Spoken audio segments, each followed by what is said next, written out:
The stars died first. Not literally, of course, but that's how it appeared to Dr. Sarah Chen as she watched the long-range sensors at Ganymede Station. One by one, the distant points of light representing human outposts winked out of existence across the neural interface display. The Meridian Empire's invasion hadn't begun with a declaration of war or diplomatic ultimatum. It had started with silence. "They're using some kind of quantum disruption field," Sarah muttered, her fingers dancing across the holographic interface. "It's not destroying the colonies, it's cutting them off from the neural network." Admiral James Torres stood behind her, his weathered face illuminated by the soft blue glow of the sensor arrays. "How many colonies have we lost contact with?"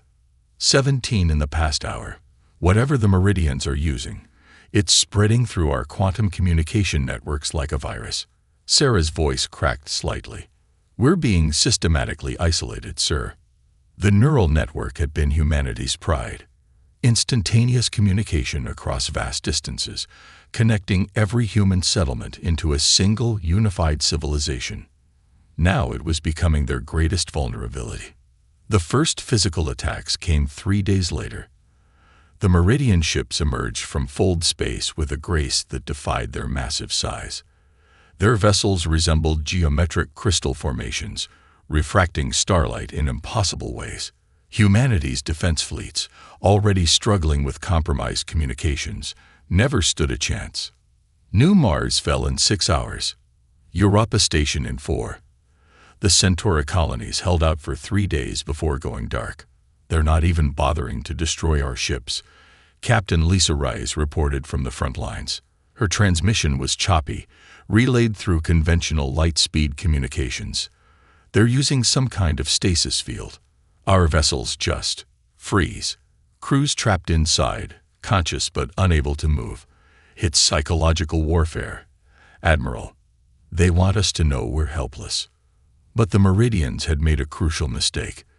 They assumed humanity's neural network was merely a communication system.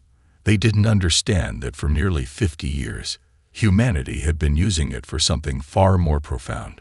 Sarah discovered it during the 3rd week of the invasion. She had been analyzing the pattern of neural network disruptions when she noticed something odd. The Meridian technology wasn't just blocking communications, it was trying to impose its own quantum state on the network. "Admiral," she called Torres to her lab at 300 hours. "Look at this." She pulled up a 3-dimensional visualization of the network disruption pattern. The Meridians are using quantum entanglement to override our systems, but they're not just transmitting data.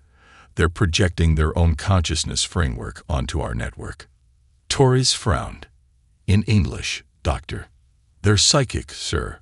Or rather, their technology is based on a form of technological telepathy. They're not just attacking our ships. They're attacking our minds through the neural network. But here's the thing."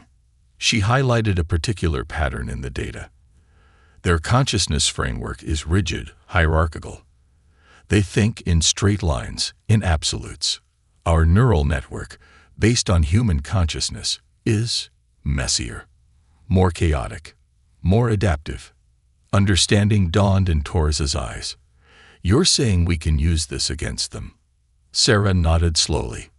"Their psychic technology is more advanced than ours, but our minds are more flexible. If we can modify the neural network to amplify our cognitive patterns instead of trying to block theirs, we could turn their own weapons against them," Torres finished. The next month was spent in furious preparation. While the Meridian Empire continued its relentless advance through human space, a select group of scientists and military personnel worked in secret beneath Ganymede's icy surface. They weren't building bigger ships or more powerful weapons. They were building a psychic amplification system unlike anything humanity had ever attempted. The first test came sooner than they planned. A Meridian battle group entered the Sol system, their crystalline ships distorting space itself as they approached Jupiter. They expected to find another helpless human colony. Instead, they found humanity's first real counterpunch.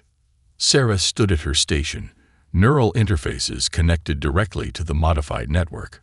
Around her, 50 other volunteers were similarly linked, Their minds joined in a way that transcended normal human consciousness. As the Meridian ships came into range, she gave the signal. The effect was immediate and devastating. The rigid, hierarchical consciousness of the Meridian crews collided with the chaotic, adaptive network of human minds. Their ships didn't freeze or explode. They simply lost coherence, their crystalline structures unable to maintain integrity under the assault of 50 human minds, thinking in ways their technology couldn't process.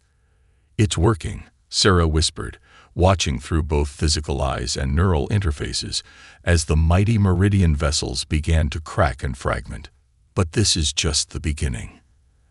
Admiral Torres watched the sensor displays with grim satisfaction. "Send word to all remaining colonies. Project Cognition is a success. It's time to show the Meridians that humanity's greatest strength isn't our technology. It's our minds." As the remains of the Meridian battle group drifted through space, Sarah began preparing the data for transmission to other human strongholds. They had found their weapon, but the real war was just beginning. The Meridians had awakened something in humanity that couldn't be put back to sleep, the full potential of the human mind unleashed. The stars that had gone dark began to flicker back to life, one by one. Not with the cold, artificial light of normal communications, but with the warm, chaotic glow of human consciousness unbound. The tide was about to turn. The Ghost Protocol. "Consciousness is a weapon," Dr. Sarah Chen explained to the assembled military leadership. "But more importantly, it's a weapon the Meridians never expected us to have." 3 months had passed since the breakthrough at Ganymede Station. The chamber deep beneath Europa's ice was filled with the combined leadership of humanity's remaining military forces. The holographic displays showed the current state of the war. A third of human space still under Meridian control, but the advance had been halted. Admiral Torres stood at Sarah's side as she continued. "The Meridians evolved differently than us. Their consciousness is collective, ordered, synchronized. It's why their ships can execute perfect formations, why their tactics seem flawless. But it's also their weakness." She brought up a new hologram, a visualization of human and Meridian thought patterns. The Meridian patterns were beautiful, crystalline structures. The human patterns looked like storms of lightning, chaotic but purposeful. "Project Ghost isn't just about defending against their psychic technology," Sarah explained. "It's about weaponizing human consciousness itself. Each of our minds is like a virus to their systems, unpredictable, adaptive, impossible to completely neutralize." Captain Lisa Reyes, newly promoted after surviving 3 encounters with Meridian forces, raised her hand. "The counterattack at Ganymede worked because we had 50 linked minds. How do we scale that up to retake entire systems?" Sarah smiled. "That's where the Ghost Protocol comes in." The next display showed a new ship design. Sleek, dark, with neural interface nodes covering its hull. Meet the Shadow-class vessel. It's designed not just to carry troops or weapons, but to amplify and project human consciousness itself. The ship's specifications scrolled across the display. Unlike traditional warships, its primary systems were biological. Vat-grown neural tissues integrated with quantum computers. The hull wasn't just armor. It was a massive neural interface, capable of channeling and focusing the combined consciousness of its crew. "Each Shadow-class ship requires a crew of only 10, Sarah continued. "But those 10 minds, properly linked and amplified, can generate the psychic equivalent of 1,000. More importantly, they can do it in ways the Meridians can't predict or counter." Admiral Torres took over the presentation. The first Shadow-class vessel, HMS Spectre, completed trials last week. A single ship, with 10 crew members, successfully disabled a Meridian cruiser without firing a single conventional weapon. The enemy vessel's crew survived, but their consciousness network was completely shattered. They're still trying to rebuild their basic cognitive functions. A murmur ran through the assembled officers. This wasn't just warfare. It was something entirely new. "We've already begun construction of 30 more Shadow-class ships," Torres continued. "But numbers aren't our advantage. Our advantage is that every human mind is unique. Every crew will approach problems differently. The Meridians literally cannot comprehend this level of cognitive diversity. The next phase of the presentation showed the strategic implications. Shadow-class ships would operate in small groups, striking Meridian formations, not with physical weapons, but with waves of chaotic human consciousness. The enemy's greatest strength, their perfect synchronization, would become their greatest vulnerability. There are risks, Sarah admitted. The neural interfaces required for Ghost Protocol are more intense than anything we've used before. The human mind wasn't designed to be weaponized this way. We're asking crews to do something unprecedented. What kind of risks? Someone asked from the back. Memory fragmentation. Personality bleed.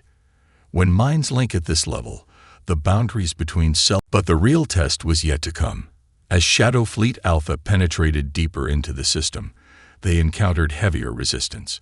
The Meridians had learned from their earlier defeats. Their ships now moved in looser formations, trying to minimize the cascade effect when one vessel's consciousness network failed. They're adapting. Sarah Chen's voice came through the neural link from Ganymede Command. But so are we. Lisa felt it then, a shift in the collective consciousness of her crew. Their minds weren't just linked anymore. They were evolving, creating new patterns of thought that had never existed before. The neural interfaces hummed with power as human consciousness pushed beyond its normal limits. The main Meridian fleet appeared ahead, 50 ships arranged in a complex three-dimensional pattern. Their crystalline hulls pulsed with psychic energy, ready to trap and freeze any human vessels that approached. It would have been suicide for a conventional fleet. But Shadow Fleet Alpha wasn't conventional. New pattern, Lisa commanded, and felt her crew's minds shift with her own. They had trained for this, had pushed their collective consciousness to create something the Meridians couldn't possibly predict. A tactical pattern based on human dreams. The shadow ships moved like fragments of a nightmare, their trajectories following paths that made sense only to the dreaming mind. Each ship projected a different aspect of human consciousness. HMS Spectre carried rage, HMS Wraith brought fear, HMS Phantom wielded doubt, and the others bore similar psychological weapons. The Meridian fleet's perfect formation began to break down. Their rigid hierarchical consciousness couldn't process the chaos being projected at them.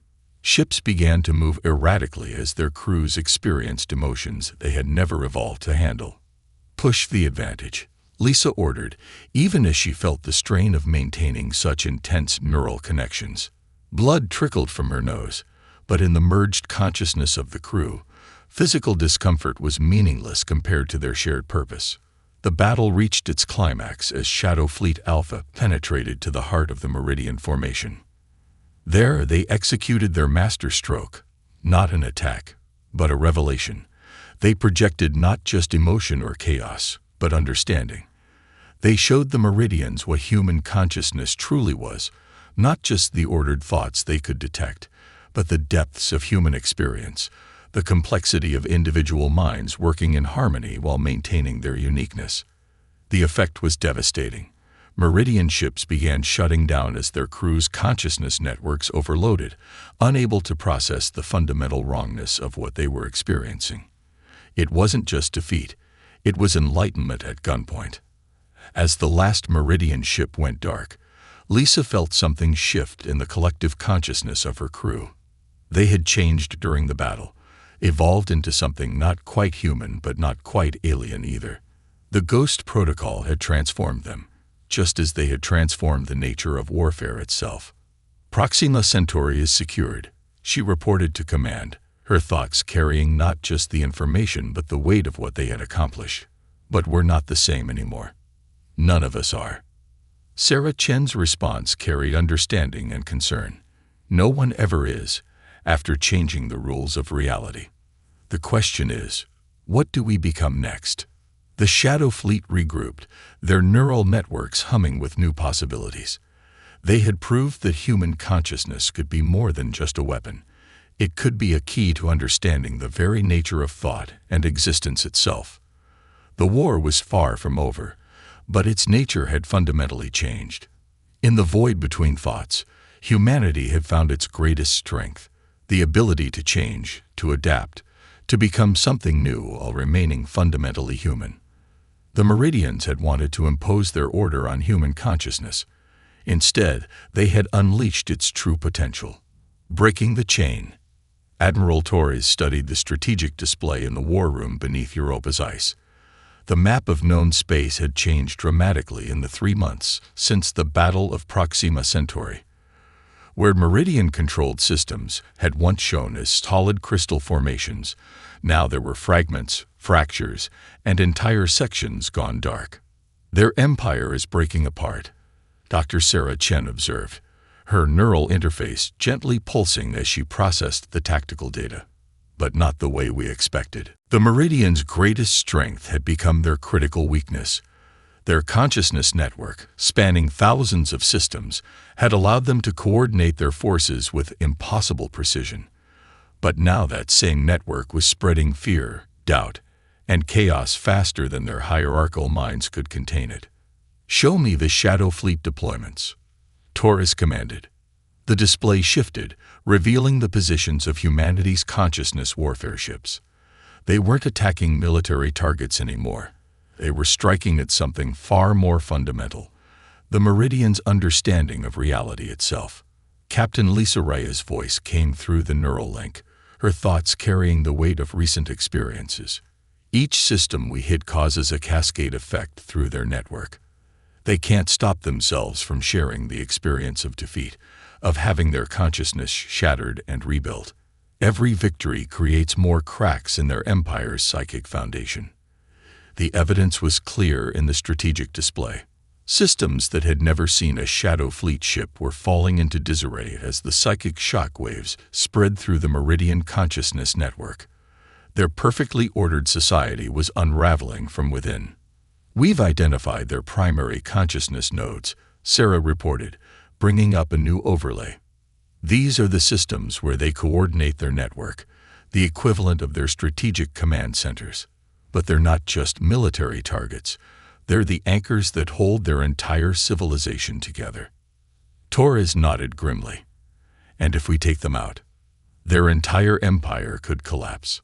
Sarah's voice held a mix of awe and concern. "We wouldn't just be winning a war.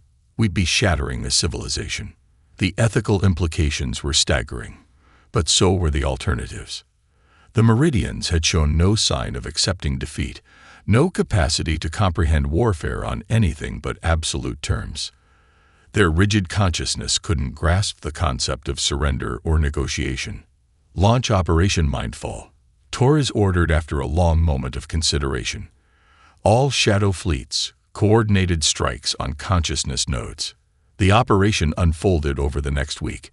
Shadow Fleets struck simultaneously at 15 critical systems, their attacks synchronized not through conventional communications, but through the evolved consciousness of their crews. Each strike was unique, carrying the particular psychological signature of its crew, creating a chaos that rippled through the Meridian network like cracks through crystal. The effects were immediate and devastating. Entire sectors of Meridian space went dark as their consciousness networks collapsed. Ships lost coordination, colonies fell into confusion, and the rigid order that had defined their civilization began to crumble. But something unexpected happened as well. In systems where the Meridian consciousness network had shattered, new patterns began to emerge. Some Meridian ships started moving in erratic, almost human ways. Colonial governors began making decisions independently of the hierarchy. "They're adapting," Lisa reported from the front lines.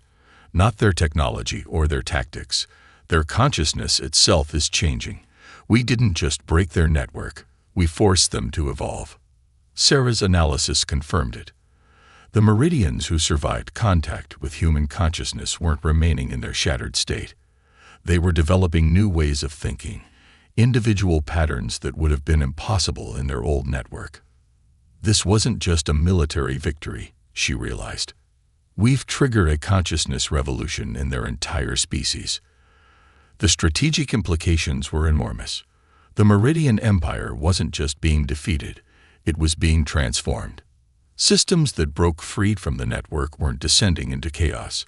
They were developing new forms of order, ones that could accommodate individual thought alongside collective coordination. Admiral Torres watched the process unfold on the strategic display. We wanted to break their chain of command. Instead, we broke their chains entirely. The Shadow Fleet crews felt it most keenly. Through their enhanced consciousness, they could sense the changes rippling through Meridian space. It wasn't just victory they were achieving, it was understanding. Each encounter with the evolving Meridian consciousness taught them more about the nature of thought, awareness, and existence itself. Sarah began receiving unusual reports from the front lines. Shadow Fleet crews were making contact with evolved Meridian survivors, not to fight but to communicate. Their merged consciousness states allowed for understanding that transcended traditional species barriers. The war isn't ending the way anyone expected, Lisa commented during a strategic briefing. Her consciousness, linked with her crews, carried echoes of both human determination and Meridian transformation. We're not just defeating them, we're changing them. And they're changing us. The strategic display continued to update as more Meridian systems transformed.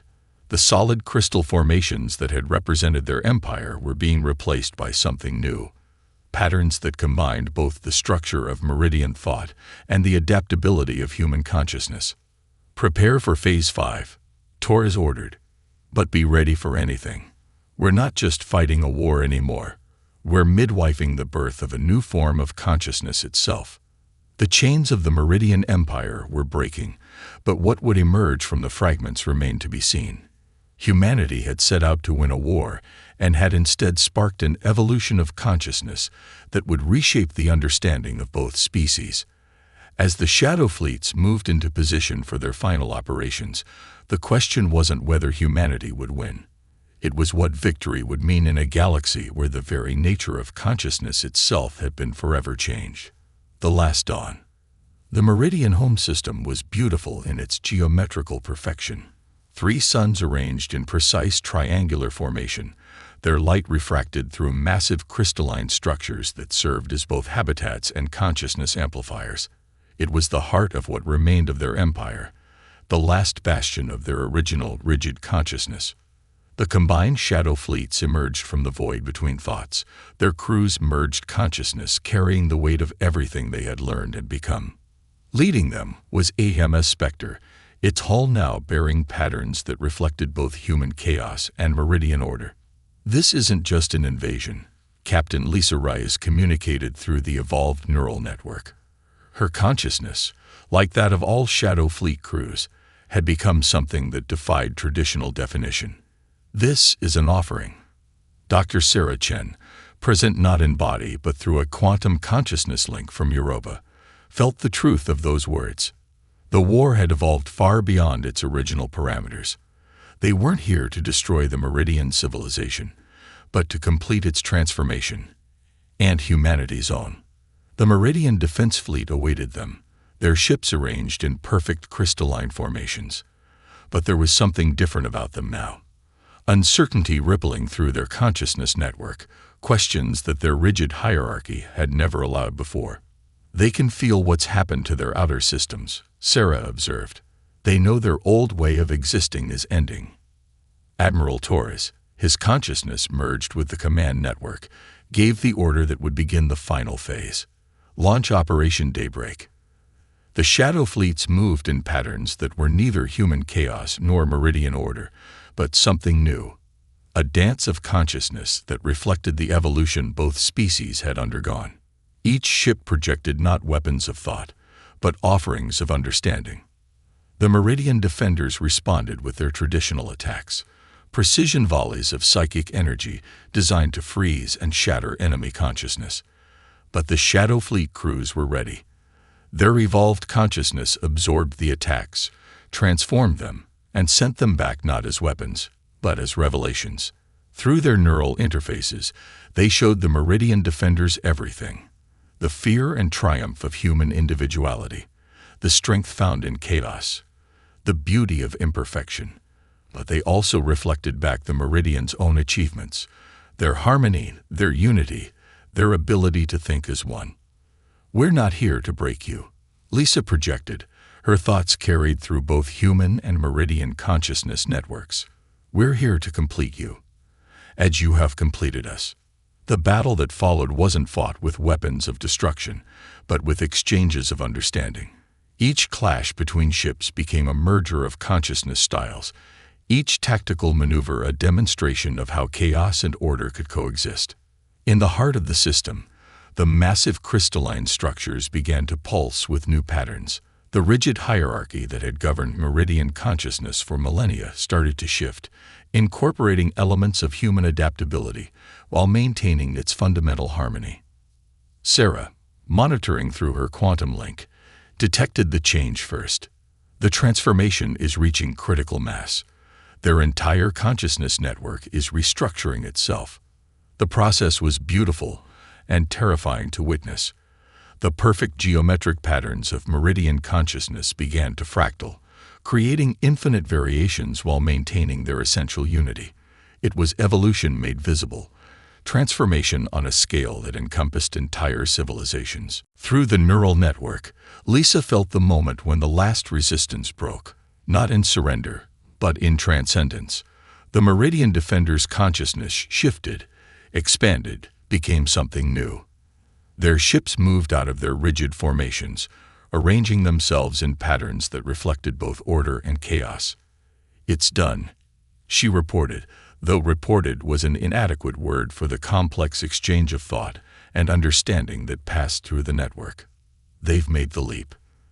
The transformation spread through the system like dawn breaking over a crystal sea. The massive consciousness amplifiers that had maintained Meridian order now pulsed with new possibilities, broadcasting understanding rather than control. Admiral Torres, watching through both physical and mental sensors, recognized the historic magnitude of the moment. This is more than victory. This is evolution. Sarah's consciousness reached out through the network, touching the minds of both human and Meridian forces. What she found there was neither human nor Meridian, but the beginning of something new, a form of consciousness that could maintain both individual chaos and collective harmony. "We came seeking to defend ourselves," she realized. "We ended up transforming consciousness itself." The Shadow Fleet crews, their minds irrevocably changed by months of consciousness warfare, felt the truth of it most keenly. They had become bridges between chaos and order, proof that evolution didn't have to mean destruction. As the three suns of the Meridian home system rose in their perfect triangle, their light fell on a changed civilization. The rigid crystal formations began to pulse with new life, their patterns now incorporating the beautiful imperfections of human consciousness while maintaining their fundamental harmony.